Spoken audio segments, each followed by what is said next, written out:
Are you looking for the best portable power station? In this video, we will look at some of the best portable power stations on the market. Before we get started with our video, we have included links in the description, so make sure you check those out to see which one is in your budget range. Number 4. The EcoFlow Delta 2 has 4 1800W AC outlets, super fast 1200W mains charging, 2 100W USB power delivery outputs, and a 1024 Wh long-lasting LiFePO4 battery that is expandable up to 3040 Wh. It has a very useful app to control it remotely and is surprisingly portable considering its spec. I can carry it with one hand. It's pretty good value too compared to similar units. You can check the current price down below. These power stations are perfect for power cuts, camping, travel and festivals, and around the house and out and about to charge all your tech.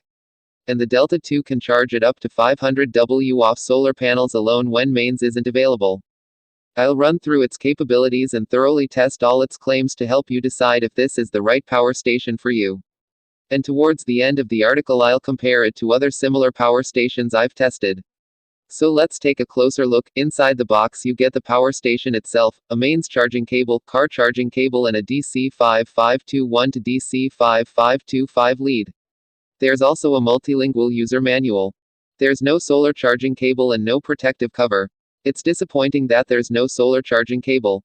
Apart from the cost of purchasing an additional cable, it can also be a little confusing for new users to understand exactly what cable they need. I'll cover this in more detail shortly. The Delta 2 has a 1024 Wh LFP or LiFePO4 battery, and I was expecting it to be much heavier than it is. LFP batteries like this weigh more than equivalent standard Li-ion batteries that use NMC or nickel-manganese cobalt chemistry, but they support 3000 complete charge cycles compared to 500-1000 cycles for NMC batteries. The Delta 2 weighs 12 kilograms, only around 2 kilograms heavier than the Li-ion-based Jackery Explorer 1000, which has a similar capacity battery, and only 4 kilograms heavier than the 576 Wh EcoFlow River Max, also based on Li-ion technology. Number 3. Once your portable power needs exceed even the best battery banks on the market, power stations may be your next stop. The $1,400 price tag doesn't exactly make the Anker 757 powerhouse an impulse purchase, but there are more expensive options that aren't quite as good. With its hefty bank of over 1,200 Wh in long-life LFP cells, and 1500W of AC output, the powerhouse is ready for years of powering household appliances. Portable power stations and solar generators have been a boon for anyone who spends extended periods away from the convenience of wall power. If you're off-grid, or even just away from wall outlets with any regularity, you'll know very quickly if a power station meets your demands, but it's harder to know for sure when you're merely preparing for disaster. It's hard to properly simulate an emergency to know for sure, but fortunately, for you, at least, I didn't have to simulate calamity, I lived it twice. The Anker 757 powerhouse is a decent example of a modern design. It has a similar but more premium look compared to the EcoFlow Delta 2. With a pop of blue accents on dark gray and silver plastic panels, the Anker 757 gives a pretty good impression of brushed metal. The outside may be plastic, but the entire unit feels very solid. The side vents have blue accents, which is a fun design touch.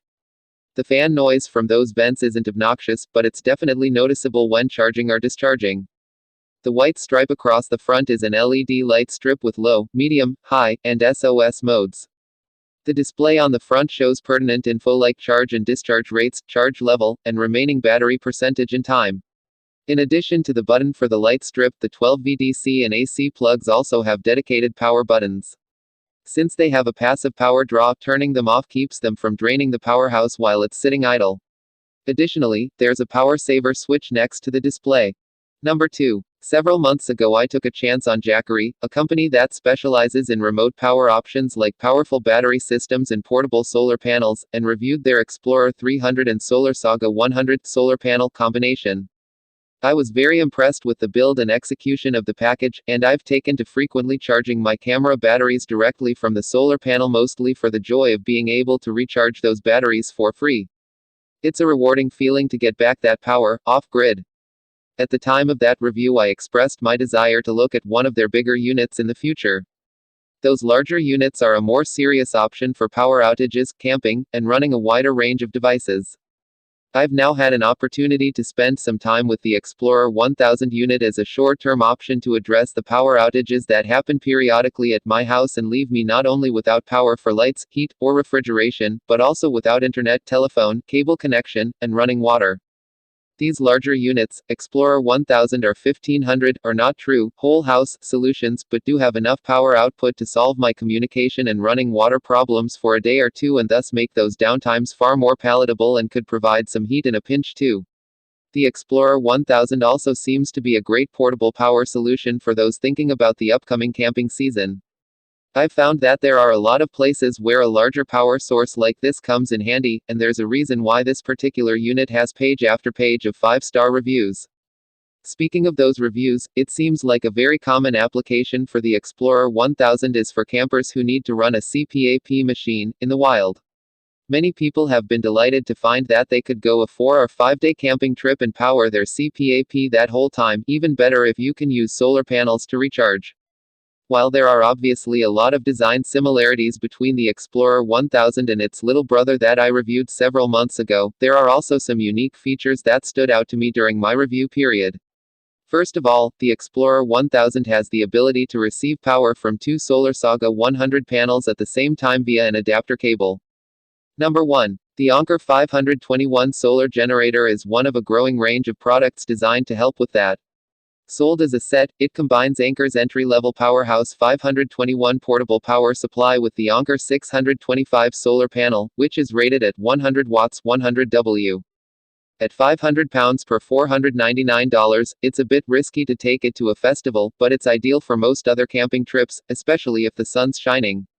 The 521 offers a decent range of ports, including a mains plug socket, while the bundled solar panels add 2 more USB ports for good measure.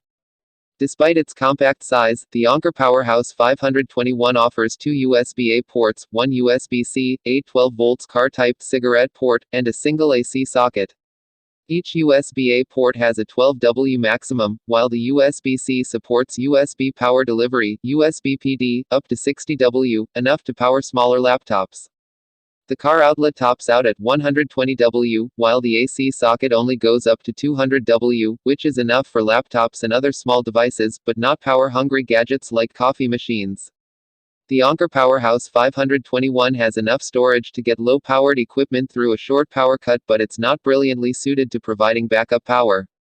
Its external AC adapter means there's no mains pass-through mode, which would otherwise supply mains power directly to any plugged-in load without needing to be converted to direct current and back. That limits its maximum output, and causes some inefficiency when operating on mains power. As it is, if the load is greater than the 65W the adapter can supply, or 125W if you're also using an additional USB-C charger, it'll discharge.